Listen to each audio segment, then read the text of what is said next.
শনিবার সকালে খোয়াই থানার পুলিশের সঙ্গে ধলাবিল কলোনি এলাকায় যানবাহন তল্লাশিতে বসেন মিঠুন দেবদ্রতা।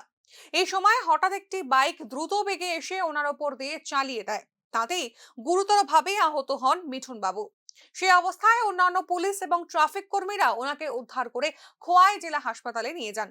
প্রাথমিক চিকিৎসার পর সেখান থেকে ওনার শারীরিক অবস্থার অবনতি হলে জেলা হাসপাতালের কর্তব্যরত চিকিৎসক জিবিপি হাসপাতালে স্থানান্তরিত করে দেন তাকে। ঘটনার খবর পেয়ে খোয়াই জেলা হাসপাতালে ছুটে আসেন সুভাষ পার্ক আউটপোস্টের ওসি রঞ্জিত সরকার, খোয়াই মহকুমার অতিরিক্ত ডিএসপি প্রীতম চন্দ্র।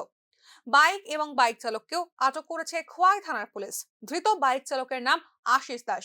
এই ঘটনায় সেও বেশ গুরুতরভাবেই আঘাত পেয়েছে। দরাবল কলোনি যে নতুন কালী মন্দির হয়েছে, কালী মন্দিরের সামনে হয়েছে ঘটনাটা। কিভাবে? তারা ডিউটি অবস্থায় আসলো, তো একটা বাইকে সিগন্যাল দিচ্ছে, বাইকটা খুব স্পিডে আসলো।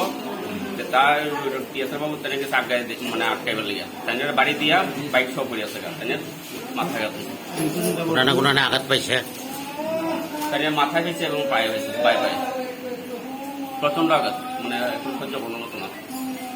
জানা গিয়েছে উক্ত টিএসআর জওয়ানের শারীরিক অবস্থা বিশেষ ভালো নয়। তেলিয়ামুড়া থেকে সঞ্জিত দাসের রিপোর্ট, নিউজ নাও।